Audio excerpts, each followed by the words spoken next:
For this episode, we want to give a shout out to Ben with FAB Bagel Company. FAB Bagel Company is boiling and baking fresh sourdough bagels every morning. They're located in Creve Hall at 4825 Trousdale Drive, Suite 228. Go check them out.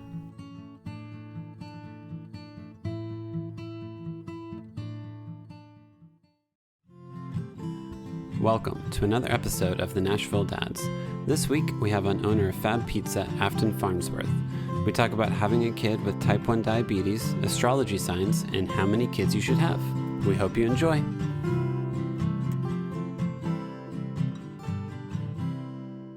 But, so FAB Pizza, that's your business? FAB Pizza's our business. Yeah. How'd that name get started? Name got started by actually my partner. Okay. We were just brainstorming, after everything was starting to, we were like, okay, this is going to be serious. This is actually what we're going to do. What are we going to name it? Bouncing names back and forth. We're like, that's garbage. That doesn't really roll. That doesn't fit. And then he's like, why not FAB? And I'm like, He's like, well, it's our kids' initials. Let's go. I'm like, okay. So FAB, Franklin, my son, Amira, his daughter, Billy, my daughter. And then it just all mended together. Cool. And I was just like, that works. Let's go. Heck So yeah. it's like, that's, fabulous. We always tell people that, and they're like, oh, is that why? I'm like, no. Family Ford, kids' initials. They're like, That's awesome. Okay, cool. That's cool. Yeah, very proud of the family. You gotta, they're a handful, but you love them. Oh, yeah. And you have two kids, right? I have a 3.5 and 1.5, basically. They're almost 2 years exactly apart. So both March babies. Oh, cool. Franklin was born, so little backstory. Just before he was born, the week before he was born, tornado hit Nashville. If you remember that? 2020. Yep. A week after that, Nashville shut down. Yep. That was fun. Yep. 2 days after that, he was born. So luckily, we had from day one, we were going to do a midwife and do the birth at home. My wife wanted it. I'm like, hey, it's your potty. Yep. I'm just there to support you, whatever I can do. So, everyone wanted our midwife, and she's like, nope, I have my set people. Sorry, that's end of the day. This is who I have. You have to find elsewhere because, all the hospitals were shut down or not allowing any fathers or any other family. And a lot of people were scared, and rightfully so, and we're very lucky that we signed that up when we did. Yeah, that is, though. She is the epitome of a true COVID baby. Oh, he. Yeah. Or he, I'm sorry. Yeah, first one. Yeah. So first one's a he, and then the second one's a girl. Didn't know what she was until 20 minutes after she was born. Oh, really? Nice. So we found out with him. Found out with him. We did the whole gender reveal. Went to New York. Did it where, we're huge Friends fans. So if you look at our menu, it says the one with the yes. So it's all Friends related. Yeah, my wife and I are obsessed with it. And it was just we did in Washington Park. We're like, that's just fitting. It's Friends. Cool. Let's go. Her dad was working the Macy Day Parade. We're like, we're already gonna be there. Let's go bring a smoke bomb. Talk to the police ahead of time because I knew New York smoke. Don't want to set off any red flags. Not so much. So told him hey, we're gonna be doing this at this time. Don't be alarmed when you see when some you see kind of smoke, whatever color it is, blue or pink. I'm Just giving so you you know. those ones. If it's other colors, it's not us.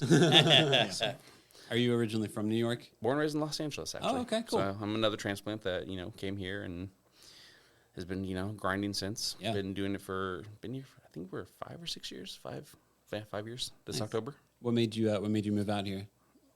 Have you been out here? No, I haven't. No. Have you been to LA? Have you been to Vegas? No, I've been to Vegas. I've not been to LA. So my wife's from Vegas. I'm from LA. Yeah. We met in LA. She was in the film industry. Yeah. I was in the kitchen. Her best friend, was a waitress and just would bring her in. I would see her, but didn't know who she was. Then brought her to a beer tasting. We would do bottle shares at the brewer's house. And she came, thought she was cute, started talking to her. She's like, oh, yeah, you're fun. She had a boyfriend in Australia. Okay. So, hey, we're still friends. I'm friends with him. It's okay. But, just she had the same love of just food, and she knew long hours. She knew that, if you were gone for 12, 16 hours, I'm not going to be like, oh, where are you? Where are you? Where are you? Yeah, it's just the reality of your life. Yeah. And then, we just connected and been together for 10 years now. That's awesome, man. Heck yeah. But, yeah, those kids are... Yeah, we all know kids. Yeah. 3.5 and 1.5. You, I know whenever I was talking to you at 12 South, you said your son is type 1 diabetic. Is that right? Yes. So we found out July 1st that he was diabetic. It was my first day off. I was at a Greek restaurant in East Nashville, left there with them in the intent of we opened up a pizza place in Sugar Valley, Nolensville. Opened that up, had my very first day off just before when we were doing like our soft opening. First day off in like 7-8 months. Mm-hmm. Get a call from our pediatrician saying, "Hey, is mom around?" I'm like, "Yeah, she's right here. We're about to go out. What's up?" She's like, "You might want to come to my office, get his paperwork. We need you to rush down to Vanderbilt. His blood glucose level is 508." What? So normal is 60 but... to 120. 120. Oh, wow. Yeah. If you go over 120, you need to check yourself. Yeah. Wow. And so we're like, kid's blood. What? 508. Oh, man. So we we both start crying. I get my composure together. I drive us there, get that, go down to Vanderbilt. We know right away because my mom's been a type 1 diabetic since she was pregnant with me. Found out 38 years ago that she had it. Never went away. They thought it was gestational, just never went away. Yeah. So, I knew exactly, and she knew from being with me for that long what it was. Go down there, finally get seen after, the whole ordeal. Yep. It's Vanderbilt. What else are we going to do? Yep. And they're like, "Yeah, he's diabetic." We're like, really shocking. So all night long, they're just like, monitoring him, poking him every hour, seeing what he is. Finally came down day and a half later, got out of the hospital. Yeah. They're like, "All right, well, he's diabetic. Here's paperwork and good luck." Yeah. No other instructions on what to do. Go talk to your pediatrician, I guess. How do you? No, it's actually an endocrinologist. Oh, that's right. That's right. Yeah. Another doctor. I'm like, "Yeah, great." So we found that out. July 1st, July 2nd, July 4th. I'm at friend's barbecue, and wife finds out that she's pregnant. Doesn't tell me. The next day, I get home from work, and she's like, "Oh, hey, I put together a little video for 4th of July." I'm like, "Oh, cool. Let's see," because her being in the film industry, she's shooting more and doing all that fun stuff. So I'm like, "Okay, cool. Let me see this." I'm like, go watching on the screen and everything. And then, like, at the last frame is, like, her showing the pregnancy test outside. Yeah. And I'm like, we just moved here. How could you, what? She's like, and then she comes over with it, and I'm like, oh, okay. So here we go again. And what a way to tell you. Yeah, go to find out that they're almost exactly 2 years apart. He's March 26th, and she's March 14th, my little pie baby. Yeah. I'd say she completed our pizza pie. That's awesome. That's cool. It all worked out, so I'm like, okay. My two oldest are 23 months apart, where it's like one's birthday is January 23rd, and the next is February 6th. So it's literally like 2 weeks apart. So, I'm with you. Yeah, it's like your kid's one, and you start casually being like, "Oh, should we have a second?" And then by the time you start to make a decision even, you're already pregnant. And see, that's the thing. With Franklin, it took years. Oh, really? It was like 3 or 4 years of actually trying. Yeah. Wow. And we're like, what is wrong with us? Yeah. Is something wrong with me? Something wrong with you? But then again, fertility testing. We were in LA, toxic, couldn't, we were in a 400 square foot, nothing that we were paying $1,500 for. And that was 6-7 years ago. So I can't imagine what it is now. But we're like, what's going on? We were about to go check. And then next thing you know, yeah, here he is. Okay, cool. And then with sister, it was just like we blinked and it's like, oh, we're pregnant again. All right, cool. Didn't even try. Suddenly, just now we're like, very good at this. And I was like, okay, we have boy and girl. We're done. Bye. Yeah. It's been a very successful year. Yeah. I mean, we started this May 6th of last year. A little background of that. Lauren Palmer of Bloomsbury Farm came to me April of last year and said, hey, I want to do pizzas up at the farm. You want to do it for me? I'm like, that sounds like fun. I was already telling my job I was making bread at Eastside about me, and I was just like, oh, cool. I was like, guys, I need part-time. I can't keep on doing this. I got a diabetic kid, and I got this newborn. I'm like, I really just need some part-time stuff. And they're like, oh, we can't really do that. We need you more full-time. I'm like, I can't. Yeah. I physically cannot do that. I'm tired. Yeah. I cannot think. And you're expecting me to do a job that makes me that I have to think at. Yeah. Yeah. And then I can't keep on doing these long hours. I mean, the hours weren't the longest, which was great. They were really respectful of that, but it was just the time I was getting up at 3 a.m, besides getting up for the kids, I should say, and then, just being there for 8 to 10 hours and then going home and just like being so tired and then having to go to bed so early because I'm up so early. Yeah. And trying to help her and balance all that stuff. And it just didn't work. So I'm like, guys, I really need part-time. And they're like, oh, well, we can't. I'm like, okay. As soon as Lauren told me that opportunity, I'm like, I jumped on it. Yeah, of course. So when that happened, I'm like, done. And I just, we've been going since. And, my partner, he had to, keep his job. And then he finally just came full-time. Well, I say full-time, but, December. And, he's just been with me since. And honestly, like I said, after my dad passed, I knew as soon as he passed, we were going to get busy. Yeah. Because, my dad was a big supporter. He's been supporting me since day one, and he always will. And it was just, I'm like, I know when he passes, we're going to get busy. He passed. We left we were over doing a brewery in East, and it just was kind of, nothing too great. But I knew as soon as he passed, we're going to get so many opportunities, and then it's just going to flood in. Yeah. Next thing I know, Mark and Dottie of 12 South were just like, hey, you want to come to the farmer's market? And, that was last year. Like, hey, if you do this one-off with us, you got to sure in with the 12 South crew. I'm like, cool. So did that. Literally the month later, we're just like, can't stop. Yeah. Doing anywhere from 70 to 85 pizzas in less than 3 hours. Which is insane. And you've seen our setup. How do you actually prep the dough for that? So the dough, we bought a 30-quart mixer, and then we go to Citizen's Kitchen. Yeah. Just mix it up. Man, because I couldn't imagine, I would feel stressed about that. I'm like, all right, I'm bringing 70 pizza dough rounds or the little things. Is that going to be enough today? That's the thing. It's with pizza. It's it's either going to be stupidly busy and you're going to run out and you're going to be like, sorry, guys. Sorry. Yeah. I guess come back, next week, which is a good thing. Yes. Yeah. Makes us look good. Yeah. This weather this year has just been, who knows? We try to do, on average, we do 77. We bring 72. We bring every Tuesday. Yeah. Rain or shine, we'll bring 72 because we don't know what the weather's going to be like. Yeah. And most weeks we sell out. Yeah, that's awesome. And it's just crazy that we can push out that many pizzas in those little ovens. Yeah. Even though they're the biggest Uni has.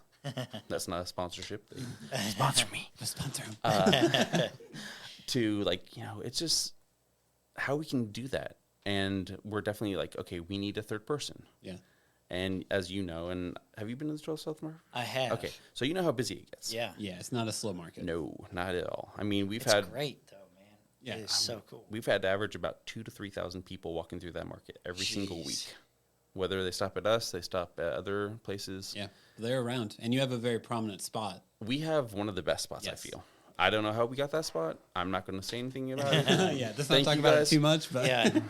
Let's not talk about the $200 under the table. Yeah. I don't know anything. What? What? We're talking about? 200, huh? Only 200? But, I mean, it's just been a whirlwind. Now we're like, okay, we need to get more people. Yeah. We need more bodies to help us. At least one to run the register. There's always those people that don't know how to use their phones and can't scan a QR code. It's understandable. It's hard to do. But it's different technology than some people are used to. It is definitely different technology than people are used to. I mean, I guess, but that's the way it's going. And we tell them that every time. We're like, this is the way, the direction we're going. You have to use technology to get what you want. Mm-hmm.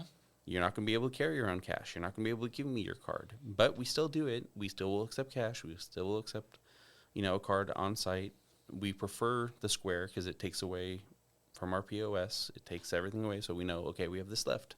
Instead of this person just, we're down to our last pepperoni. But we didn't know that because we're going to take people in front of us and we're going to take people online, and it's just... Inventory is a mess. It is. Yeah. And people don't understand that. Then they get upset. Yeah. Then they're like, oh, well, I'm going to go get, I don't know, Daddy's dog or whoever. And I'm like, that's fine. That's fine. I'm sorry. I would actually happily make you a pizza. I just don't have the stuff for it right now. It's like, sorry that you should. What do you want me to do, lady? You know her too? Yeah. You've met her. Okay. I know of. Yes, I'm in the service industry as well. So, in a totally different aspect of it, landscape. But we still have those type of people that are just like, I don't know what to do, lady. Yeah, I intentionally didn't set out today to make you unhappy, right? That was not. I didn't wake up today like, I'm gonna make her mad. That's my goal today. Yeah. You're like, I want to put her flowers in the water. Yeah. Basically. No. Yeah. Like, yeah, I'm sure my guy's meant to catch a rock and sling it in the window and break your window. They saw the rocks on the ground and said, "Oh yeah, this one's gonna go straight into that window, full speed. Here we go." So you got the kids doing that. Okay. Yeah. Yeah. No good intention. The good old service industry, though. Why are we doing it? I don't know. I guess that Because you every get day. started in it. You get started whenever you're a teenager, and then you look up and you're in your mid-20s, and you're like, "Well, shit, what else do I do now?" My dad was a general contractor for 40 plus years. Yeah. So I would always, help him out because, helping out dad, why not? Yeah. Good money, why not? But Yeah. I would take his clients and turn them into my own clients. So I would feed them, I'd cater to their parties, totally poach them basically. But while I'm there, and then while I would work with him during the day, and I talk about food and like, what are we going to do for this party? My dad's like, "You're on my clock right now. You can talk about this when you're done." I'm like, "Well, we're just talking about." Stop, get out of the kitchen, and go back and whatever, hang that wall or drywall, whatever it was. Yeah. And I'm like, so I knew from day one, though, that I was going to be a chef. Yeah. And I'm glad I have stuck with it. It's just always been like oh, look at mom, look at grandma. They're feeding everyone. Everyone's happy. They're all smiling. They're all talking. They're all around the table. We're all enjoying the food that they prepared. Yeah. So I'm like, okay, I'm going to do that. I'm going to make people happy with my food. I mean, that's just all it's about. It's like just have fun and make people happy and bring back those core memories is what I really like to do. Especially I feel with pizza, it's like you can put anything on a pizza and people will like it. Yeah. I put some of the most outrageous things on there and people are like, "Oh, wow, this is so good." I mean, everything from like broccoli to controversial of pineapple. Pineapple doesn't belong on pizza. I'm like, pineapple does belong on pizza. Yeah. You got salty, you got sweet, you got, everything. Why doesn't it not? So I'm like one of those firm believers that I will put anything and everything on pizza and I will make you like it. But I think also to your credit, you're very good at blending flavors where I feel like you know how to use the flavor of the ingredients where they actually complement each other. Well, You're not just literally like grabbing broccoli and tossing it on. Or grabbing a whole bunch of ingredients. I and don't just know. going, there you There go. you go.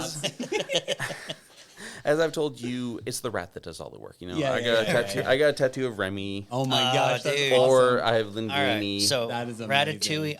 After watching that, I wanted to be a chef as well. yeah, of course. I think everybody. And I was in college when I But was, also, anyone can cook. So yeah, But do they enjoy it? Yeah. Do they really have that passion?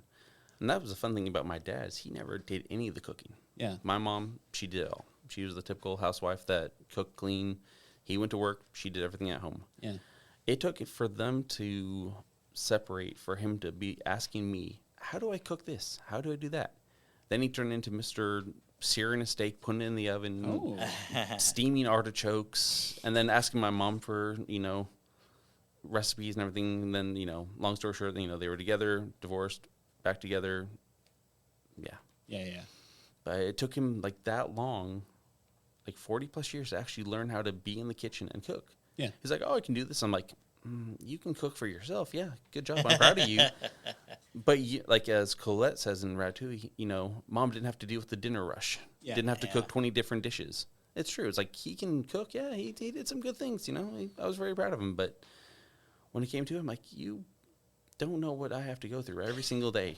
No, I mean, your pizza menu, whenever you do it at 12 South, I feel like you have like 3 options, maybe 2 or 3. So we always have cheese. We always Yes. have pepperoni. We always have a sausage one, which is like my own take on it. We Yeah. always have a veggie one. I always make sure we always have vegetables. Okay. Vegetables is like key, always. The is that meats, the one you sell out most? cheese, pepperoni, always. But like I said, cheese, pepperoni, sausage, veggies, and then I always have some kind of farmer's market special. Yeah. And that's wherever I go, we'll always have those 4 core. And then I'll always think, okay, what do I want to do this week? What looks good? What's in season? What sounds good to me?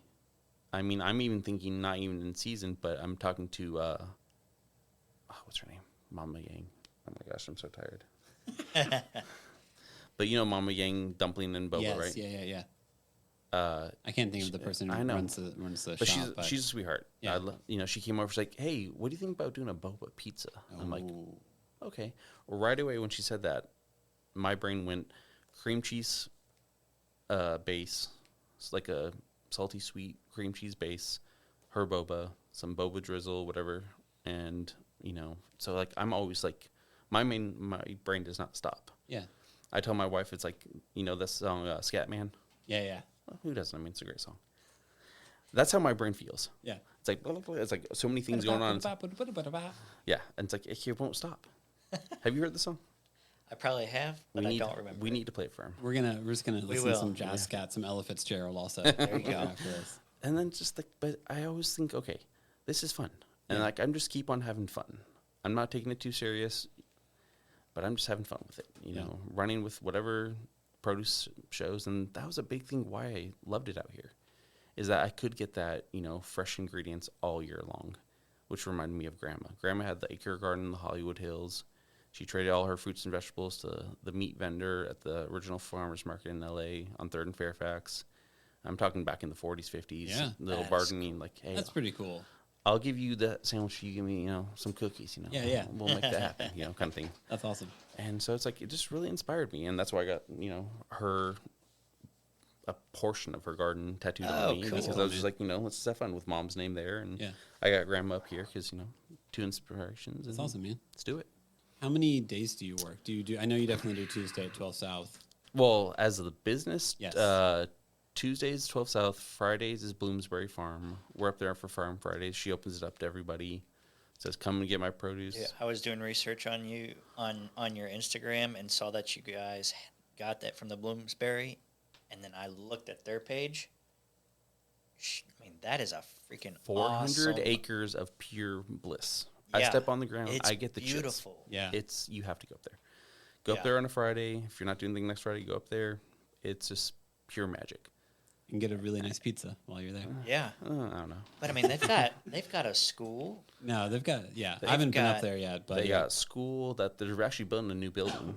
Yeah, Like right now, they just have like a little old barn opened up for the kids to learn and everything, and then they get to wander around the whole as much property as they want to, learn about all outdoor stuff. But they're actually building a new school here very soon, and that it's is so cool. I think the frame is done, and it's just beautiful, and it's just like so much fun up there. Yeah. Kids love it.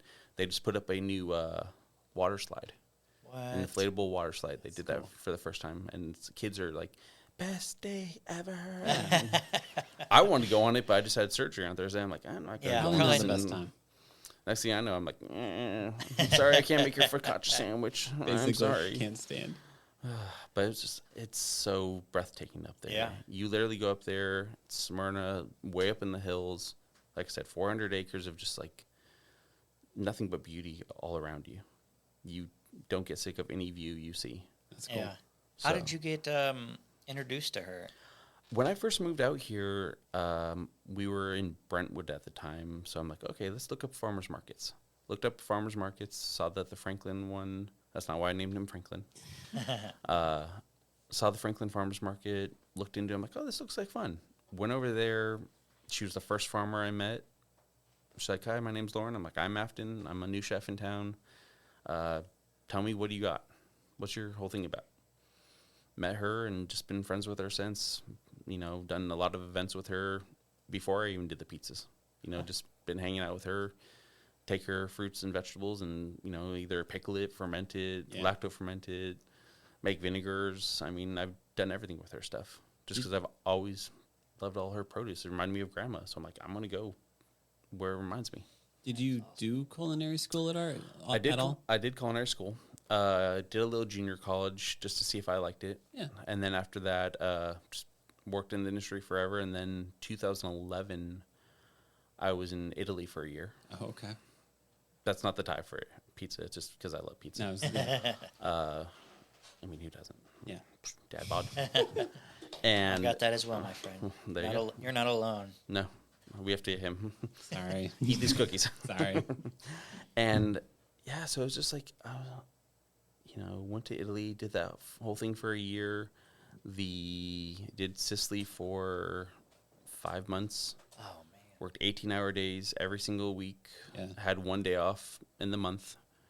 learned some really hard knock life, lessons. So you worked for like a local restaurant The there? best restaurant in Sicily. He was a 3 Michelin star Whoa. restaurant. Oh, okay. Best restaurant in Sicily, number 2 at that time in Italy. So he Dang. definitely was one of those, like, go, put your head down, do what you're told, shut up, and just work. Yeah. I mean, I got the... So that's pure ratatouille right there. So I have... You're right. So it's Sicilian spot prawn tattoo. I would Okay. have to fabricate these, like, leave the head intact, take off the shell, take off all the antlers, take out the poop trail from the top and the bottom, Yeah. and just keep it as pristine as possible because those were going raw on a plate, and you had to keep them just as beautiful as ever. So I had to do about 200 to 300 of those every single day, Oh my! and it had to be that precise, and it taught me patience. Yeah. So I'm like, I'm gonna get that tattooed on me because it just reminds me to be patient. Yes. It really, helps now when I have the kids, and sometimes I don't have that patience. But No. Yep. then I look down, I'm like, okay, just You the have kids, this in the you. kids. You can do this. It's Yeah. a good reminder. So I mean, that was just a crazy year. Next year, 2012, did Chopped. Met my wife without knowing it was my wife. Started dating her in 2013, and yeah. I didn't know you were in Chopped. Yeah. I'm still missing part of my thumb from that Are you show. seriously? So, it was a all-burger episode, Yeah. and first round we did our meat grinders wouldn't work. Really? So we're all just like everyone's all hand chopping everything, and I'm just doing like a thin slice, Yeah. And I'm like, no, I didn't lose it that round. Okay. Okay. Another girl did, and she actually went home because she couldn't, they just She was I don't know. bleeding all over the place. pretty much, yeah. Oh, God. So then the second round, meat grinders did work, but then we had quail eggs in that round, I remember, and I was trying to get it, and then next thing I know, took off like a good chunk of my thumb, Yeah. run over to the sink, and like as I'm like doing that, and like I just had to keep on like putting it underwater, and then I just bandaged up, and I'm like, okay, I got this much time, ran back, tried to do everything, forgot the quail eggs, and Oh man. then it's just like, you know what, I guess I'm... Chopped. But they did tell me off camera that those were some of the best pickled vegetables they've ever had. That's so I'm cool. like, okay, Heck yeah. cool, Yeah. that works. But other than that, I was just like, okay. But my wife actually was with me because she thought I was going to be some big chef and moved her to New York because she wanted to be in New York. And Yeah. I'm like, no, I lost. I'm Yeah, here. sorry. Sorry. We're back. We're still in LA. Sorry, but Does she still do film stuff? yeah. Nashville's gotten better about having opportunities for film, right? She really, I mean, because, think about it. So if we've been here for 5 years, she's been like going back to LA, Okay. Vegas to do work, and then COVID hit, nothing was open. Yeah. That was like 2 years. And then, from those 3 years, we've had 2 kids. So it's kind of like, A little busy. she's like, I kind of have to stay home. I'm like, that's fine. And, you tell me when you want to go back out there and start shooting more, and I'll be that stay-at-home dad if I have to. Yeah. I'll Work that. events. I'll Yeah. get some bodies. Yeah. Yeah. But she's been my best support team since day one. The fact great. that she was like, hey, do this.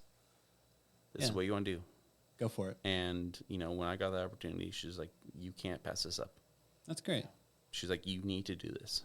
And we will make it work. I don't know how. And, we've been doing it ever since. And, it's definitely a challenge having your own business and taking care of 2 kids. Yep. One, like we said, diabetic, and the new one. But we're making it work, It's every day we wake up, we're like, okay, what are we going to do today? She's like, what do you have planned? Do you have to prep? Do you have to do this? Do you have to do that? Where do you got to go? What can we do together? And I just try to make time every single morning, feed them breakfast, go do our errands together. They roam around. They go to Restaurant Depot with me. I always have to sign that waiver that, yes, I got 2 little kids. They will not rip and tear apart everything, Yeah. whatever that thing is. But, it's like, I'm like, I want to, I want to make sure that, we spend time with our family. And that was the biggest thing why I wanted to do this, because I wanted to spend more time with the family. I was sick of working those 12, 16-hour days every single day. And after 21 years, you get a little tired of that. Yeah. And, I mean, yeah, being a parent, it's full-time work, yes. You're always on the clock. I mean, I don't think I slept at all last night because of his diabetes. Yeah. I got home from an event that we did, Wags and Walks. They opened up their brick and mortar, which is cool. Okay. We did that event with them last night. But by the time I got home, I was still like, I'm wide awake. Let's go. So I'm like, we're talking until like 1 a.m. Finally started laying down around 2:30, and then 3 o'clock his diabetes low alarm went off, where he was like dangerously low. So I got up, got him juice. I told her, you lay down, you sleep, you're fine. Got up, got him juice, brought it to him. He drank it, doing great. I'm like, okay, I'm gonna stay up until I can see he has a good number where I can feel comfortable going to sleep. Yeah. Next thing I know, I turn his insulin back on, and then he's going down again. And I'm like, oh my gosh, I don't want to wake him up again. At this time, it's like 4:30, 5 o'clock in the morning. And I'm like, okay, dude, just stay at a good level. Yeah. Let me sleep for a little bit. You're going to be up in a couple hours. Luckily, my kids sleep till 9. I don't know how we got that magic string, but they're up like 8 to 9. Yeah. Yeah. Great. I'm Yeah. okay with that. That's awesome. But like, then I'm like, okay, you're at a good level. And then finally around like 6:30, I'm like, okay, I'm going to go sleep. Maybe I slept for an hour. Yeah, maybe. Oh man. If even. So, and then today was like, unload, get everything, or more organized, get ready for 12 South again, because that's our bread and butter, basically. Yeah. Just, I mean, if you're selling 72 pizzas every single time, you got to do some prep for that. yeah, we definitely divide and conquer, my partner and I. Yeah. We definitely make sure, hey, you do this, I do that. You spend time with your kid. Our girls are only 3 months apart, which is crazy. And that's what actually brought him down here, is like he got his girlfriend pregnant. And then next thing you know, he's like, hey, I need work. Because he's originally from Johnson City, moved out to LA. We did a lot of catering together. And then he's like, hey, I'm moving back to Nashville. You got any work? And that's when I'm like, I'm about to open up this pizza place Yeah. in Sugar Valley. He's like, oh, I'm in Antioch. I'm like, cool. That works. You're right down the street. Yeah. So he was right there with me every day. We were doing 16 to 18 hours every single day. Wow. And, because he's like, I got to save up for the kid. And I'm like, well, I have a kid, so I'm just trying to survive and pay for this kid. Yep.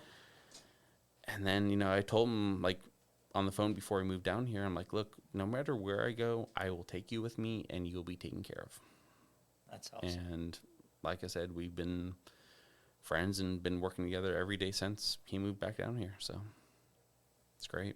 I feel like if I had a type 1 diabetic kid, I would be very anxious at all times. Do you deal with anxiety that much about his diabetes, or have you kind of figured out how to deal with it? No, I don't. And on my phone, we have this cool thing called the Follow app. Okay.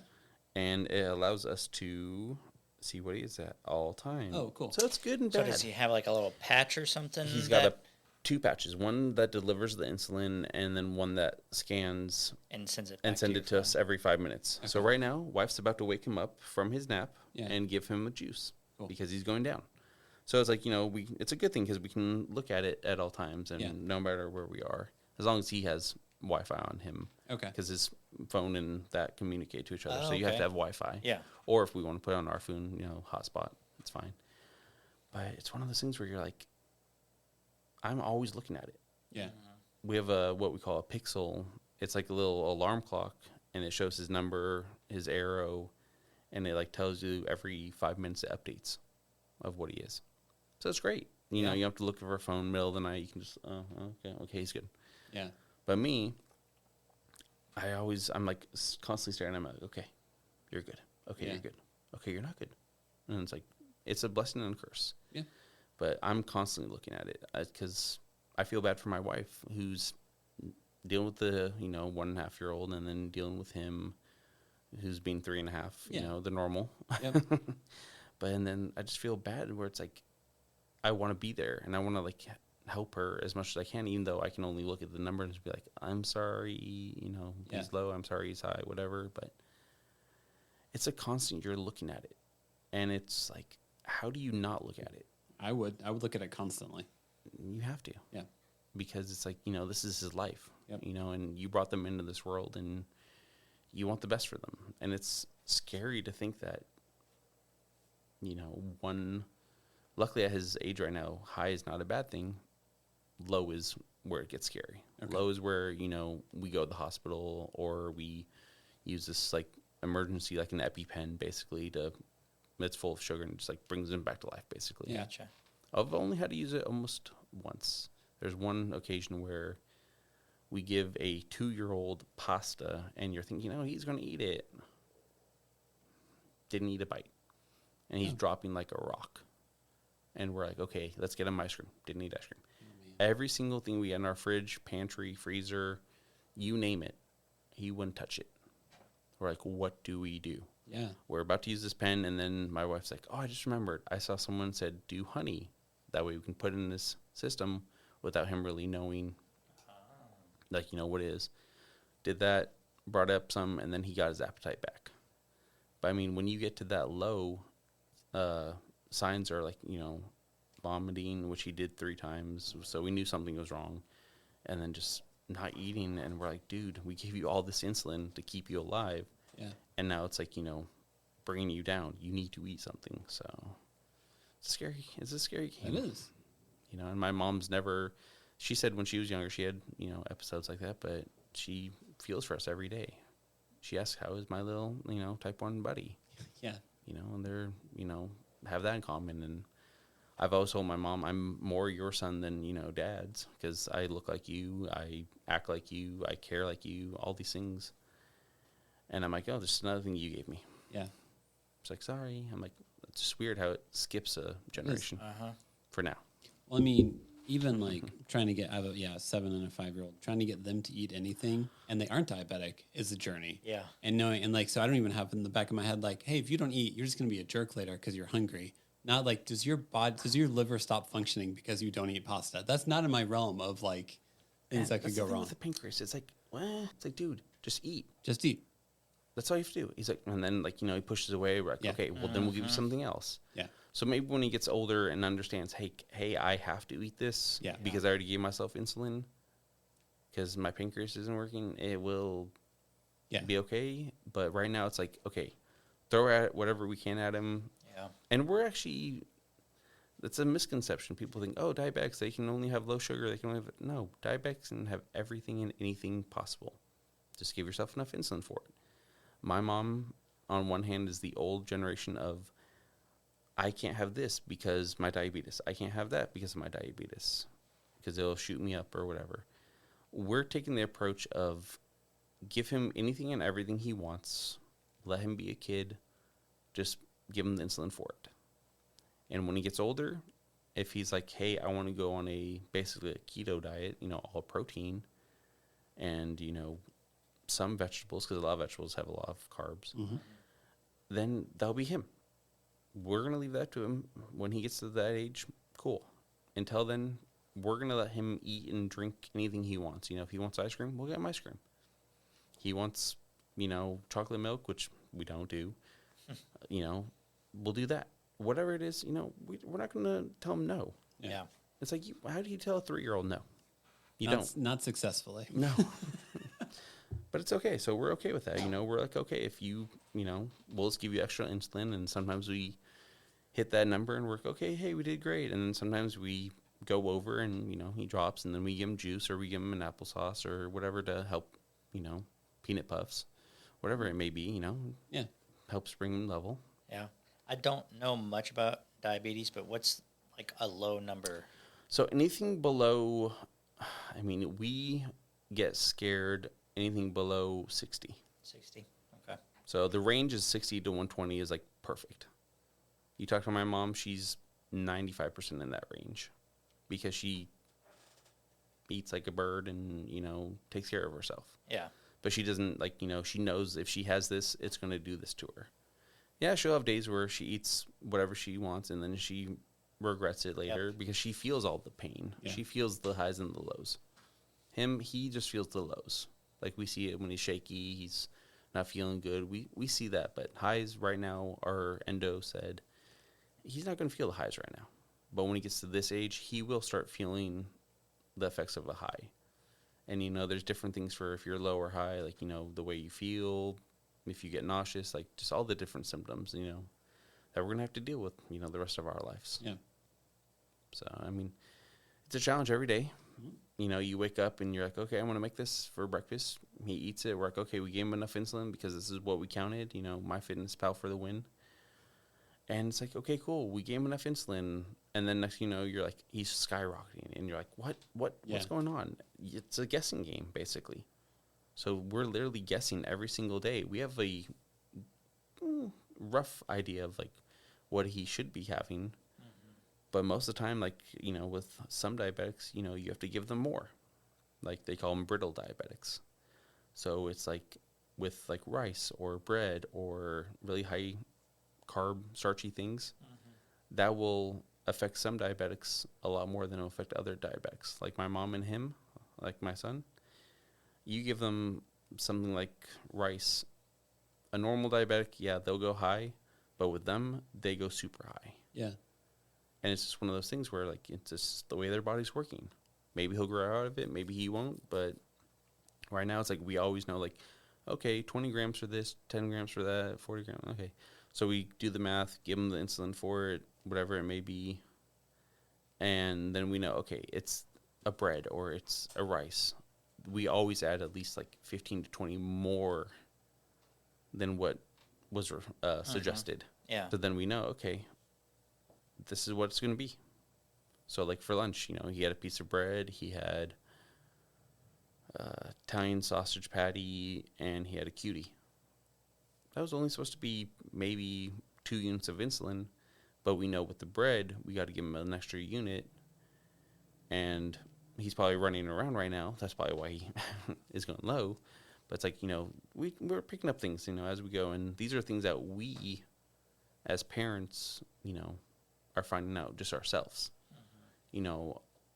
When we ask, like, or we go to the community, Instagram, love it and hate it, great for business, great for things. It's even great for, diabetics, because, there's a lot of them out there in the world that can communicate and say, hey, well, my kid did this, so try this, and, we can talk to them and ask advice, basically, which is hard, it's like, but some parents are like, oh, my kid's perfect, and they eat all these things, and it's like, well, my kid isn't, so. Just having a kid in general is exhausting and tiresome, but to have that constantly on your mind, it's got to be so hard. But to push through it is amazing. It's definitely been a journey, that's all I have to say. It's a journey, There's no easy day. We may have great numbers all day and all night, cool, but I'm still looking at that number. I'm still, I might be at Restaurant Depot by myself. I'm like, okay, what is he?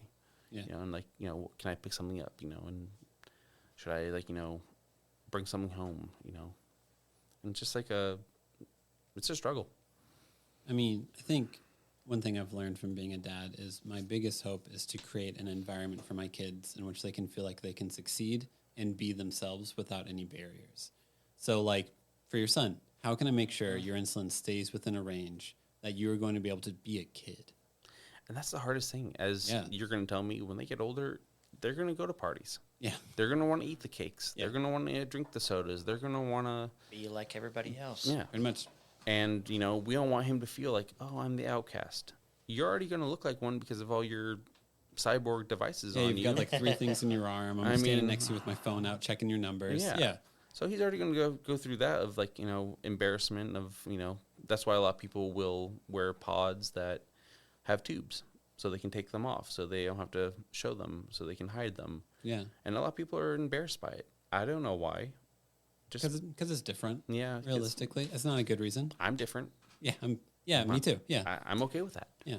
I think that's what makes me and you and like everyone different, because that's a good thing. Yep. Yeah. But, so we don't want him to feel like, oh my God, I can't do all the things. So we want him to, like, understand, like, look, if you're going to do these things, just make sure you take care of yourself. Take the insulin that you need and just take care of yourself.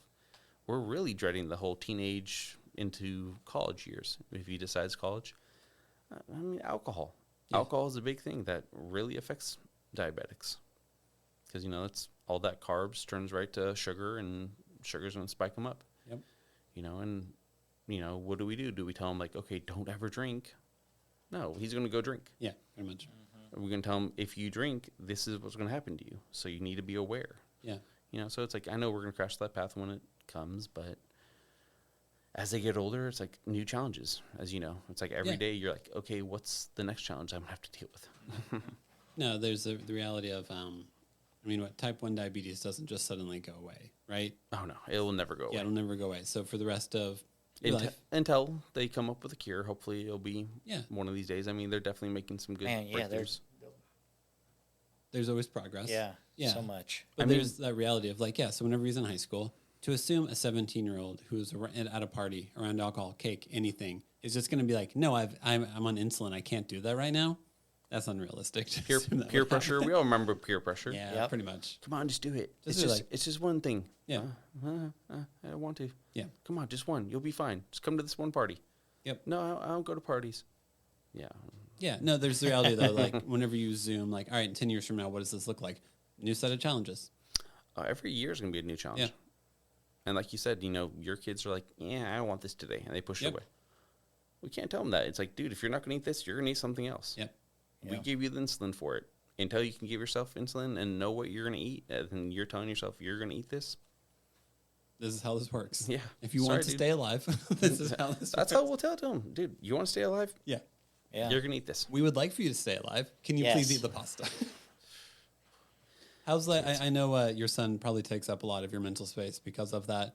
What's your daughter's personality? What's your daughter like? Oh, man. Having a boy and a girl.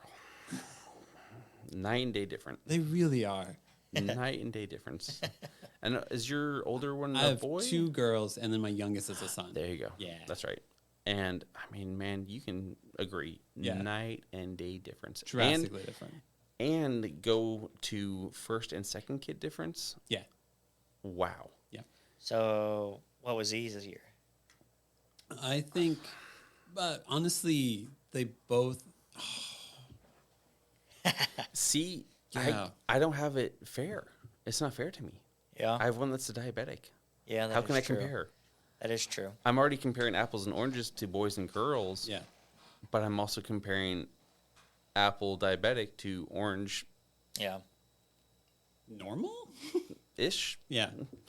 But she's definitely the second child, crazy, watches brother so she can do anything and everything she wants to do because she's watching him do it. So Yeah. she's like, hey, I'm going to go jump on that table and try to jump off. And, we're not going to say that she fell off the table. Of course she didn't. No, of course not. That's never happened today. No, they don't ever fall off the things and bump their head and cry Never. uncontrollably. What are you talking about? Yeah. So I don't know if it's like the second kid or if she's a girl or what, but she's definitely more like me, outgoing, crazy, free-spirited. He's more of it might be COVID baby too, but he's more quiet, shy, Yeah. to himself. We go to a playground, he's by himself kind of thing. So I don't know if it's like a COVID thing because we weren't around anybody because no families out here, no friends, to, she's just like Miss Spunk. I don't know. Yeah. But definitely, as you know, they're very different kids. I do know, regardless of if like going from 1 to 2 or 2 to 3 is harder, the reality is that every single kid you have is so drastically different than the last one you had.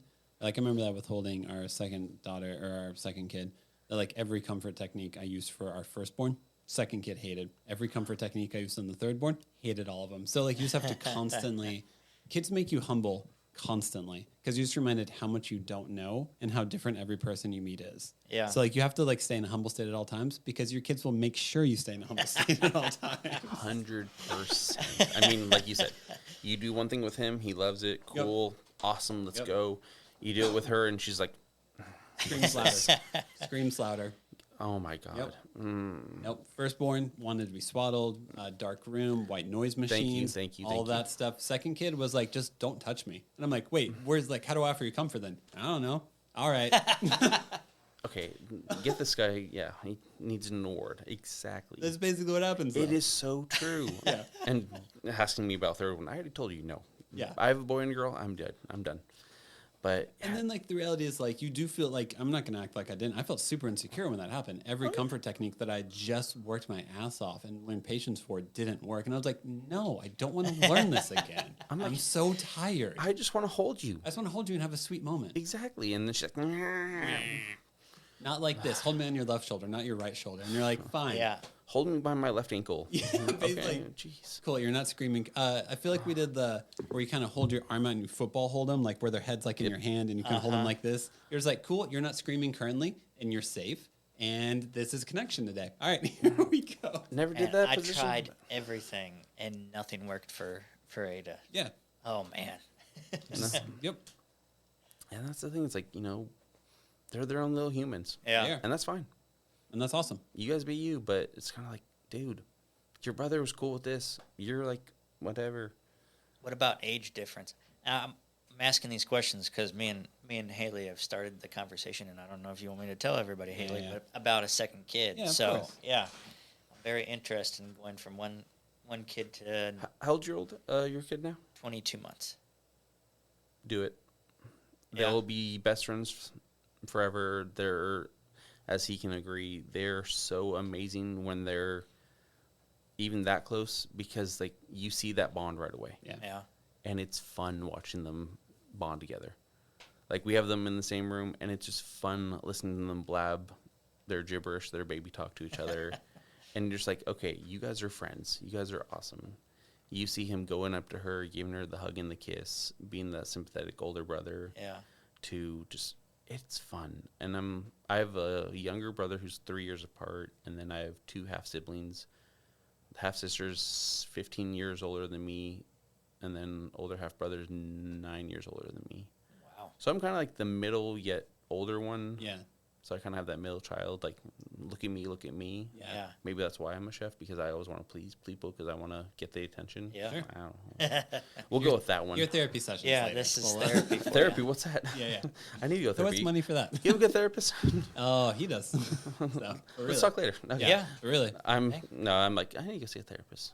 I honestly just to talk about therapy, I feel like a therapist basically just helps you figure out like what walls you hit in your day-to-day life, Yeah. and what areas of life you're just running into walls constantly, and they can help you out with And it. it doesn't have to be a forever thing. I No, mean, it could usually be isn't. a couple months to a couple years to however long you want. Like mine was maybe like a half a year to a year. Yeah. I don't remember. And then I met with a psychiatrist. She got me on medicine, and I was like, I think I'm good now. Yeah. You've taught me the skills that I need, the coping mechanisms and everything like that. And then this medicine calms me down. So Okay. It's like you're learning man. a toolkit for your mental space. Is kind of what a therapist helps you out with. And that's definitely what I'm looking more forward to now that we have, like, the kids are, of an age where I can actually, do more for myself. Correct. Yes. Which we all need to. We do. We all don't, which is true. Yes. we're And stubborn. I'm not. I'm not stubborn. You can say, how do you know I'm a Taurus? What are you talking about? Oh, you're Taurus. What's your birthday in May? April 30th. April 30th. I'm May 13th. So Wait, you and the wife have the same birthday. really? May 13th. Nice. We're 13 days Man. apart. Yeah. So no wonder we get along. That's There you basically go. yeah. It's so weird how, like, I'm at the end of April, but I You're feel like still a I'm an Taurus. April Taurus, and I feel like I'm a May Taurus all at once. I have a lot of April Taurus tendencies, but then I have a lot of May Taurus, signs also. Both stubborn. Stubborn. Both, Yeah. yeah. But also well grounded. That's a Taurus thing. I'm not going to say The Earth symbol. The Earth symbol, right? Yes. Anyway. Very much so. Sorry. But It is. You got. Come on, Justin. What are you, water? Get more hippie. I'm a Libra. Yeah. Yeah. We know. No, I'm joking. we know about your type. we know you're kind. We know you're kind. Oh yeah, and what is my kind? What do you think my kind is? I'm not. I'm good. Yeah, I'm we're just gonna good. drink some water. Yeah, water. But Nothing break. But no, it's I do feel like, especially having kids that are 2 years apart from each other, like, if you ask me, I think I've said this before in the podcast, if you ask me about what the first year of my second kid's life was like, I legitimately can't probably tell you a single detail. Because it's like, what happened? We are all still alive. What was it like? We are all still alive. Exactly. So but like now, like, yeah, they're 7 and 5. They share a room together. They tell stories. They laugh. They're ridiculous. They fight sometimes. And it's really sweet. I wouldn't change it for But anything. what siblings don't? Yeah. I mean, seriously. Whenever we had our third kid, and my wife and I were talking about it, because we thought we'd just have 2. And then we were like, what about a third? And we're like, okay, so like, I don't like redoing the first 2 years is pretty tiring, pretty exhausting. Of course. But then it's like, okay, it's cool. So it's 10 years from now. How does that look? Oh, that looks awesome. Cool. Worth it? To me, yes. I'm okay with one of each. Which is fine. Yeah. I think that's when we determined, like I said, it took us 20 minutes after she was born. She had such a small umbilical cord in the pool that, wife had to hold her right away. And we're like, what do we have? And the midwife's like, oh, yeah, you don't know what it is either.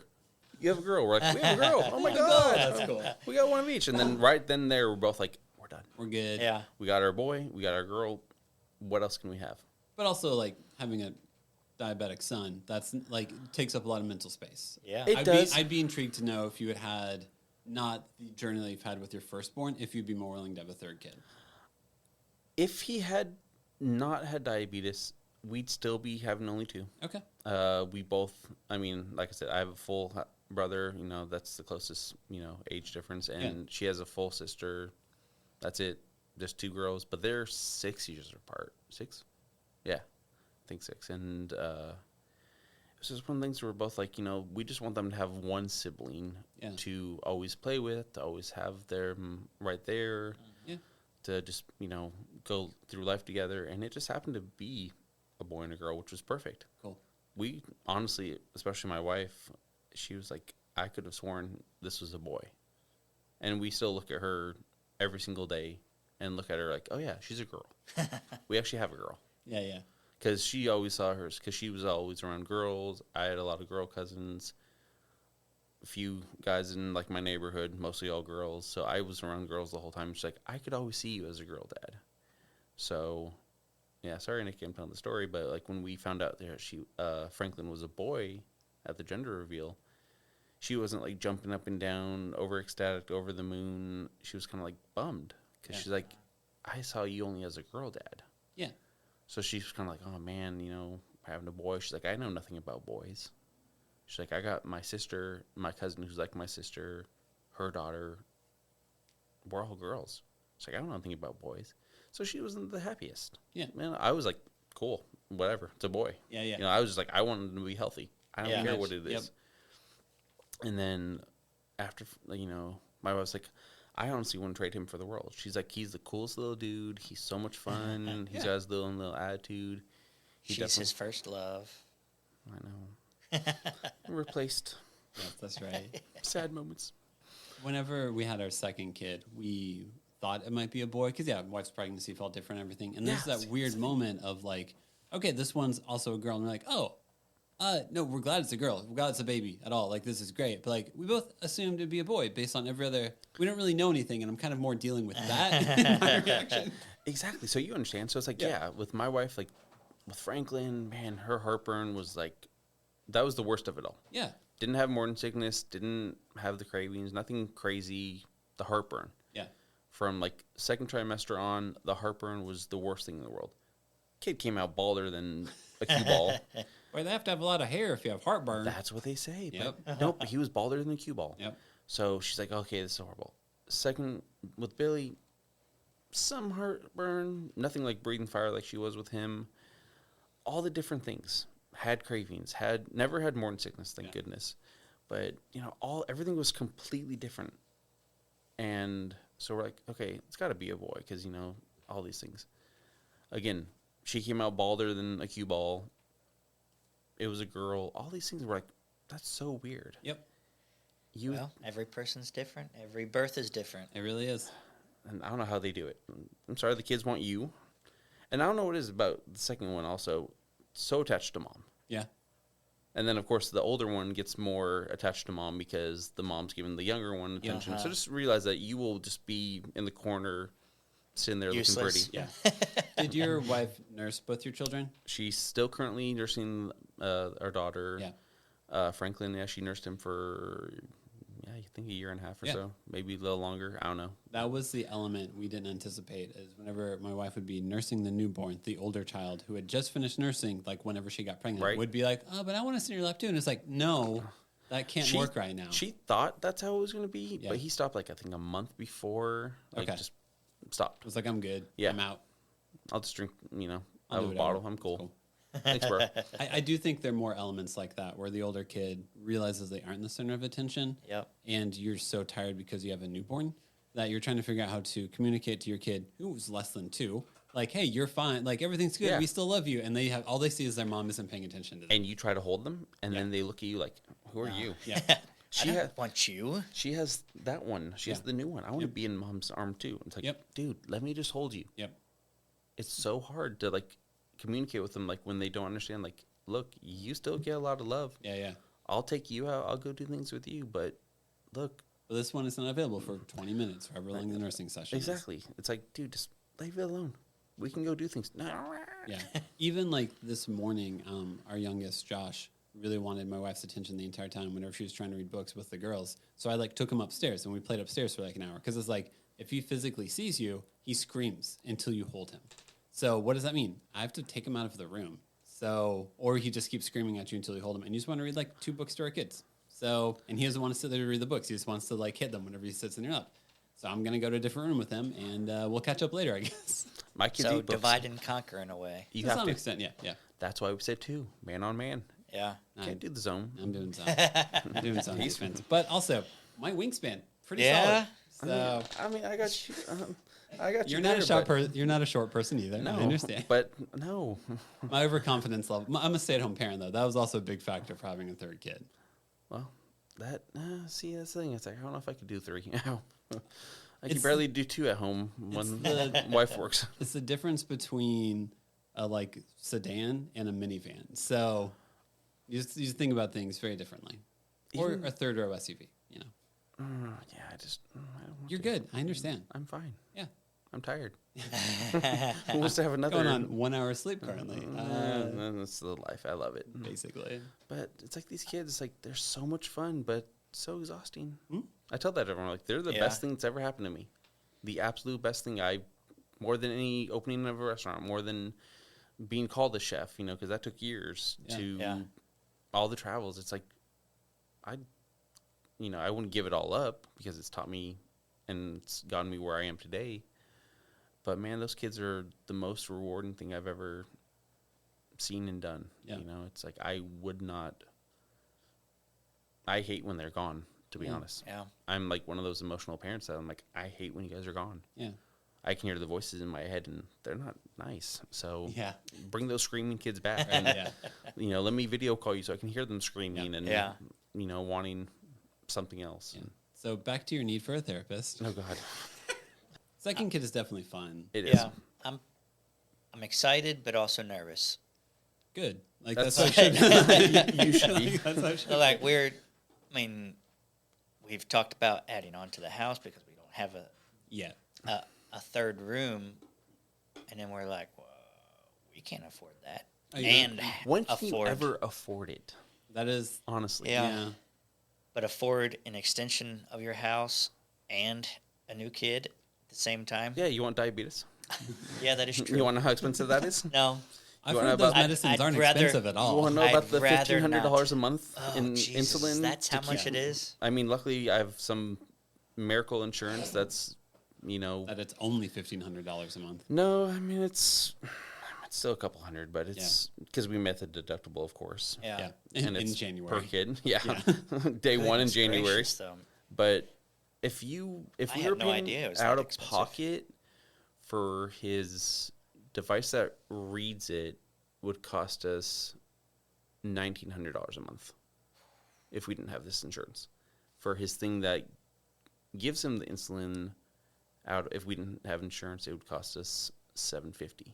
And those are just 2 things. A month. And that's not that's not the insulin. That's not the shots that you need once in a while. That's not the test needles that you need in case your pod's not working. That's not all the other things that go with it. Yeah. That's not even the endo.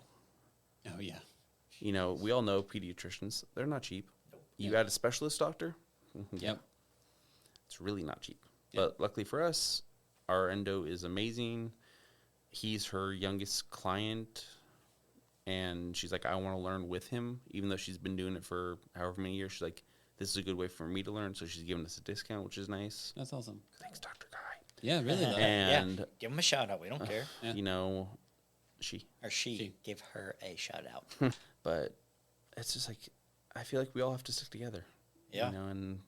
If the more, we learn, we help each other, I feel it's a great thing.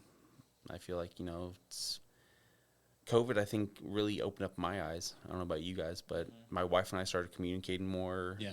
It's opened my eyes to communicating with her more, which is the best thing to do, Yeah. especially with kids. You have to keep on communicating because Yep. they're ruining your life. I mean, they're bringing so much joy into your life. There's always a need that you haven't communicated in some way. Exactly. And then, If you don't think that way, then you're lying to yourself. Pretty much. yeah. And it's okay to think that. It is, because we're human. Yeah. Yep. And I just kept on seeing people for who they really were when the pandemic happened, honestly. Yeah. When that happened, I really got to see, I was still working. I've had 7 weeks off paid because tornado damage and, Nashville shut down. Couldn't do anything about it. But once we opened up, being the right-hand person at that restaurant, they're like, you have to be here. I'm like, well, I got a newborn. I have a 7-week-old. Oh, sorry. You want your job? Yeah. I was only working, so I'm like, okay, I'll go back to work. Yeah. But I really got to see people for who they really were. Yep. I mean, I didn't want to go to work. I didn't want to have to, wear a mask in front of that fire that was 9,000 degrees and, do all these things. But I did it. Yeah. I wanted to keep my kid alive. I wanted to keep my wife, not sick. And then I really got to see who people really were and how they were really show their true colors, sadly. Yep. But opened up my eyes and I'm like, okay, I see who you are. I want to change who I am. Instead of being this big old loving teddy bear, I'm going to be an ass. Yeah, right? Yeah. Because if you're going to be one to me, I'm going to take it right back at you. Sorry. Yeah. But it's a good time. Yeah, for me, the pandemic really made me understand and respect community a whole lot more. Yeah. Okay. Especially for us, we did so many outdoor events. We're neighbors, by the way. We live around the block from each other. In our neighborhood. Yeah, you're good. Yeah. Well, I mean, in our neighborhood, you're more did sorry so for many, him. He has to live next to me. Not Pretty much. What 3 did I kids, do? 1 kid, and No, I'm the one who's wrong in this scenario. Oh, okay. But we did so many outdoor events and hung out, and we would do just people would walk around the neighborhood, and that's how we met so many more people. Yeah. I think that's really how we met a little bit, a year maybe before. Casually hang out and stuff. But really connected during those events. Yep. And I felt like I got to know a lot of our neighbors a whole lot more. So, it was definitely a curse, but it was also a little tiny blessing in that. There's always positives come out of things. I think, I don't know if we would have had a third kid if COVID hadn't happened. Mostly because my wife and I feel like we finally had so much time to sit that it was like, oh, we're 33, 34. Do we want a third kid? Oh, I guess we should actually think about it and talk through it now. Because up until then, we've been going so fast and doing so much. So I was like, oh, we're good with just 2. Yeah. Then we finally stopped and we're like, what about a third? It's like, oh, that'd be really cool. And until we were forced to sit at home for months, we had never actually had a real conversation about it. See, that's a good thing about it, It brought so many good things, but so many bad things. So many bad things. Lots of bad things. But, definitely for me, it was a lot got me to open up my eyes and actually think, you know, and I don't like thinking, Well, to a certain degree. If you're similar to me as a Taurus, once I notice something, I can't unsee it. I don't know what you're talking about. Yeah. So you're calling me out left and right. Basically, this is not fun. I'm sorry. Thought we were talking. Yeah. Calling me out. I feel attacked. Once I see something, What kind of therapy is this? Once I see something, I can't unsee it. So it's sometimes I acknowledge whenever I'd rather numb myself than call something what it is. Yeah, I think that's definitely a Taurus. Yep. Yeah, I'll send you some Taurus memes. Yeah, I mean you'll should. feel attacked. No, well, it's I will.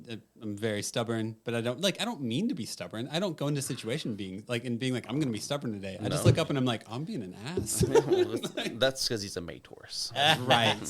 There's a total difference. There is, but that's why I'm both. But it's just like I said, wife shares the same birthday as you, and then I have a best friend in California. He's May 15th. Okay. He's also a May Taurus. Yep.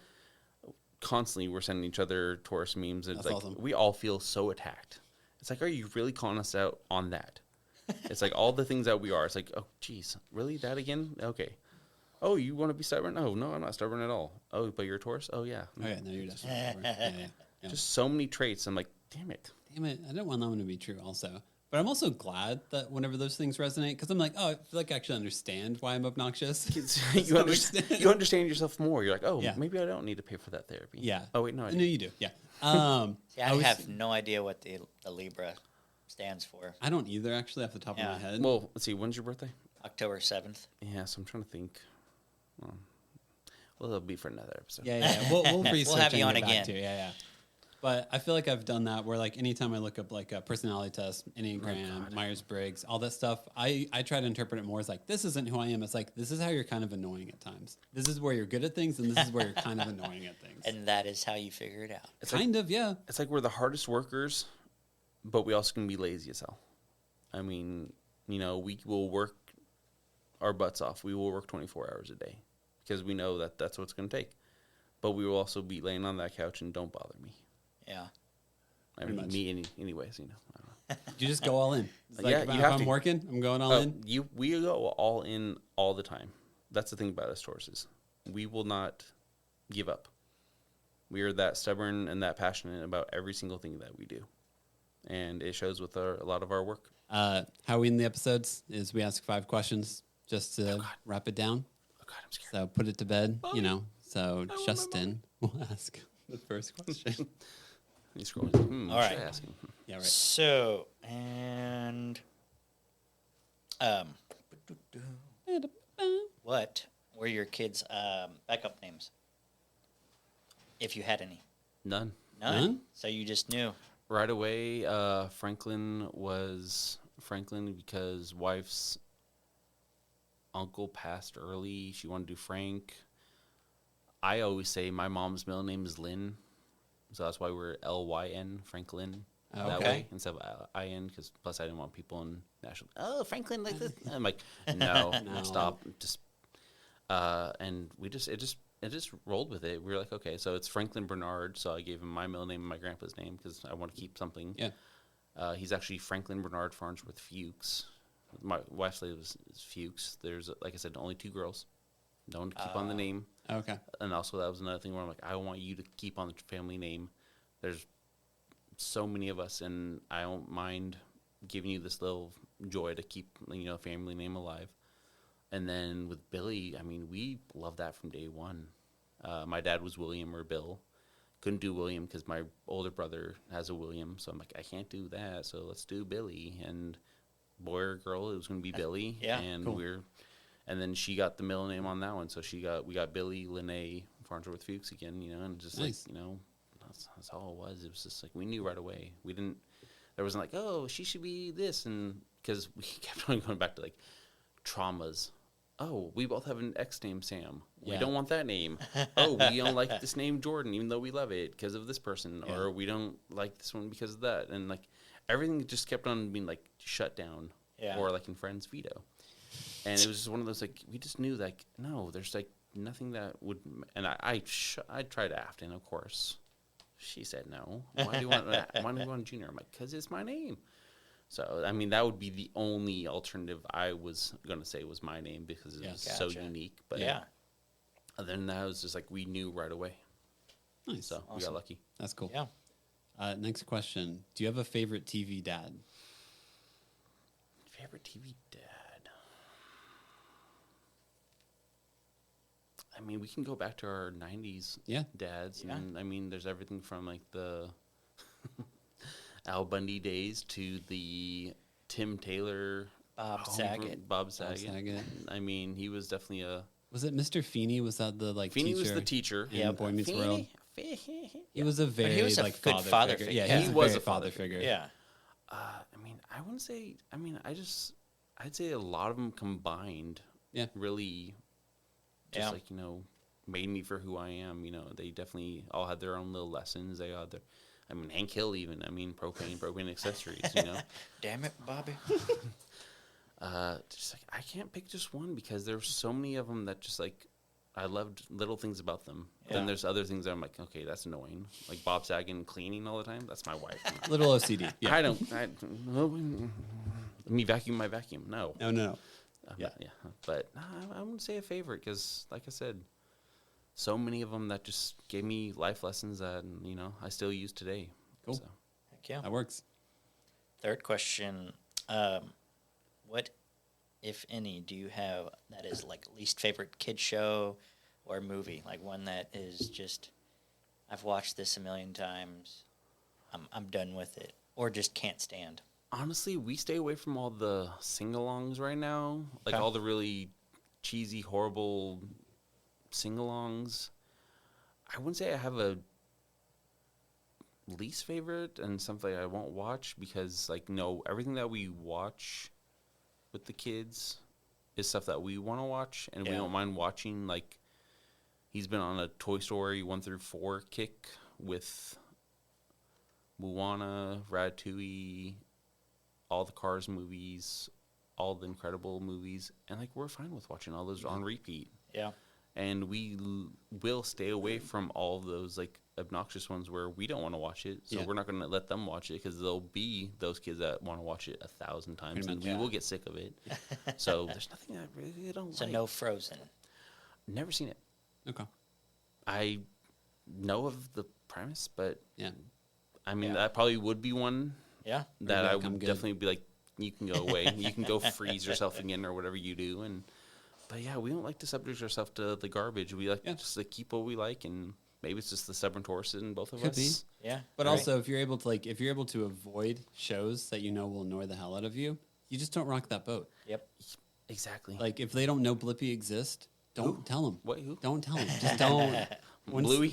If or either of your kids aren't in daycare or anything, they sound like you're No, right. Franklin's he did a little bit this year, and he was great. Yeah. And then we're gonna get him back into a school program or some kind of daycare, some kind of schooling, Stay out or something, yeah. so mom can have one kid and not Yeah. go crazy while I'm working all the time. It's up there, so I'm more mentioning that because that's whenever we started having to respond to questions about if we had TV shows, is because they would go to daycare and then they or like school and they'd be like, "Oh, can we watch PJ Masks?" And I'm like, "We don't have PJ Masks. PJ Masks doesn't exist in our house. Apparently, I see it on Disney Plus. Now that's a different PJ Mask that doesn't work on our TV. Yeah. That's whenever the You shows. have to pay for that. Yeah. That's a paywall. There's a paywall. Yeah. there you go. That's whenever they're like, but I want to watch Blippi. I want to watch this show. And you're like, well, all your friends watch it. So now you're left out. But how do I? Oh. Yeah, I'm dreading those days because it's like, But this is trash. So that's why we exactly. This is garbage. You don't want to watch that. don't want to watch this. Go watch Dougie and go watch an episode of Rugrats and see Yeah. how you can escape from your crib. Yeah, it'll be great. We'll work it out. Next question. Do you have a favorite like kids toy? Like whenever your kids play with it, you actually enjoy playing it with them? Just all of them are just fun, you know. Like Yeah. I mean, of course they are so scatterbrained and understandably, they just grab anything and everything. But I mean, my wife has this old school toy from when she was a baby. I don't even know what it's called, but it's like one of those ding ding ding ding ding with like the little car and it just goes. Yeah, it goes down. back and forth like zigzags. It's just fun almost. because like that was one of the first things that my son like actually put together. Where he's like, if I put it up here, Yeah. it does this, and then he gets all happy. Yeah. So I think that like right now is like really cool, like watching them like do that because it's like Yeah. really getting them to like focus and understand. And me as a kid, I never could really focus or do that. My brain's always been everywhere, but Yeah. I think it's like I think I'd have to go with that one right now. Yeah. I mean, I wish they had Lincoln Logs like we did, but Yes. He's got Do a- they not do that anymore? I they're think they different. do. Yeah, they're a little different though. Yeah. They're completely different from when we were kids. Huh. But I wonder if my mom still has my. She might. You should. You You can should probably see. sell them on eBay for some good money. So Really? his magnet tiles. Oh god, those are horrible. yeah. There's way too many of them.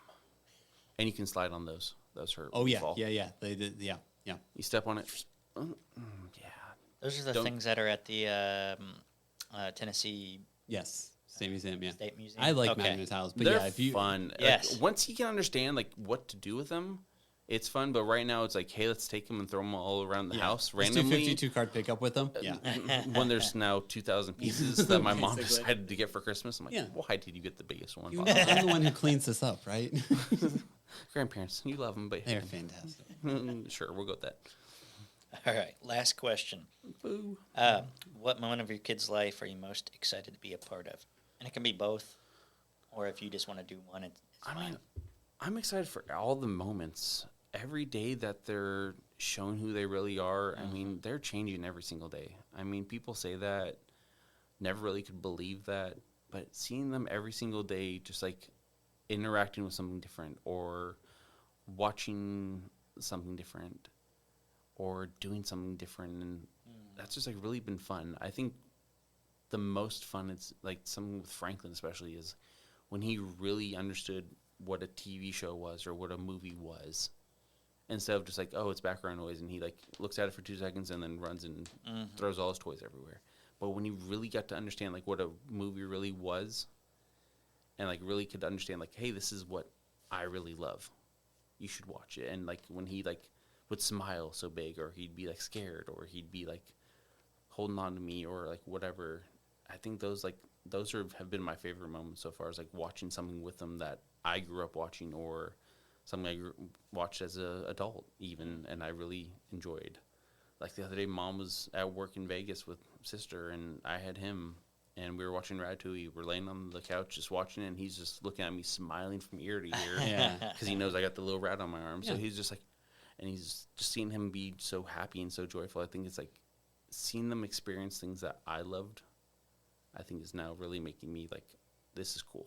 Yeah. So I'm looking forward to more of those moments of like, these are things I love to do, or like I love to watch, or I love to listen to. And if you want to do that with me, even better. I think that's just like what makes us happy as parents, like, you know, really rubbing off on like what you grew up with or what you love, and seeing them do it. Yeah. I think for me, why that's such a cool moment is because normally the reason I love those things is because my parents gave it to me first, right? Yeah. Like, why do I know about Pink Floyd at all? Because my dad listened to Pink Floyd. So if my son or daughters are intrigued, if are intrigued with Pink Floyd, it's like, well, my dad was also. So you get to like, those moments are something that an experience your parents gave you. And it's like, it's all intertwined to some extent. My dad got to watch the Doors play every Friday at the 3rd Street Promenade in Santa Monica. Whoa. They were nobodies. They were no ones. Yeah. And then my mom grew up in the Hollywood Hills, where Morrison and Manzier lived up the street. Manson lived around the corner. Three Dog Night lived across the street. Christina Applegate lived down the street. I mean, just all these stories. And it's like, she shared that with me. And it's like, oh, yeah, it's just craziness. Yeah. It's really cool, though. Oh, one more questions. These are fun. I know. Yep. That's all now's your chance, though, to like plug your Instagram, plug your business. Do you want us to like follow you on Instagram or anything that? FAB Pizza Nashville, you know, it's our Instagram. We're working on all the other platforms because sadly that's how we're going in this direction nowadays, is that you have to have all the platforms to survive. Yep. Come check us out on the 12 South Farmers Market. Yeah. You'll see 90% of the people that have been on this podcast along with me. Pretty much. Hire me for your parties. Your kids will love our pizza. We do cheese, we do pepperoni, we do everything. We do. That is cool. I had no idea that you did that. We do it all. We actually have a 2-year-old's birthday party in 2 weeks. That's cool. And 60 people. Nice. And they just ran into us at the 12 South Farmers Market. They were like, hey, we love your food. What do you think about coming to do a little pizza party for the kids and the adults? And we're like, let's go. So we're very well diverse and can do any kind of food. So if you're kind of like, I really don't want pizza, I kind of want this, it's like, sure. Cool. Let's talk. Right now we're open for that. You know, trucks coming this year. Oh, nice. So that'll be the next step, or a small brick and mortar. Yeah. But I think that will definitely make us a lot more known out there in the Nashville community, which, like you're saying, community has been, you know, really opened up to you. And that's definitely shown me, like, you know what, let's all help each other. Yeah. Because helping one another has definitely been what I've always been about. I've always been supportive of every business, any business that sells anything, because, you know, we're all doing it. Yeah. And if there's any small businesses that, you know, think that would go well with pizza, come at me, please. Yeah. I definitely will use your product and be happy using it, and, you know, be happy to plug you, be happy to give you a shout out every time I use it, like with Jacob and Pinky's Micros, some of the best micros in all of Nashville. And I'm not just saying that because I know him. It's that good. Yeah, it's a really good product. I mean, I still have some cilantro that, you know, he's like, oh, this is going to last a while. I'm like, okay, yeah, whatever. No, his stuff lasts, you know. And then when you had Cody on, another guy I just did events with because he was in need, didn't know each other, just started talking to each other on Instagram, and I'm like, hey, you're a local chef too. Let's help you. You know, let's do this. So you helped him with some of his events as well? I used to before this pizza really started up and got busy, but yeah, he said he had like five people different he trusted. Yeah. I don't know if I'm one of them. I don't think he lets me that much. Yeah. But tolerates. But it's like I love just using everything local. Yeah. I mean, we use, you know, Farmer and the Fiddle from 12 South Farmers Market. Now that we're there, you know, we did her corn the other day for a pizza, and it was Yeah. fantastic. And it's like, I'm all about, using local. I mean, I think we're going to go back to that, where we definitely have to rely on our farmers and rely on the people that have their craft. And if you don't, then, I think you better get to know them, because it's coming. Yeah. And it's like, if we can use local, even better. If you can make something better than I can, because I have no time to do it, I'll buy your cheese. I'll buy your pepperoni. I'll buy your Italian sausage. I have a new Italian sausage guy that I'm going to use. I usually use Porter Road, but I found another local guy that's at the farmer's market, gave me some packs to try out. I'm now going to probably go with him. That's awesome. Just because I'm like, you're local. Yeah. You're also someone that needs to pay their bills. Yeah. So Build a relationship. And that's all it's all about. Build relationships. Sweet. Eat pizza and be happy. That's right, man. Well, Afton, thanks so much for being on, man. Thanks, man. Really Thank appreciate you it. guys. This was fun.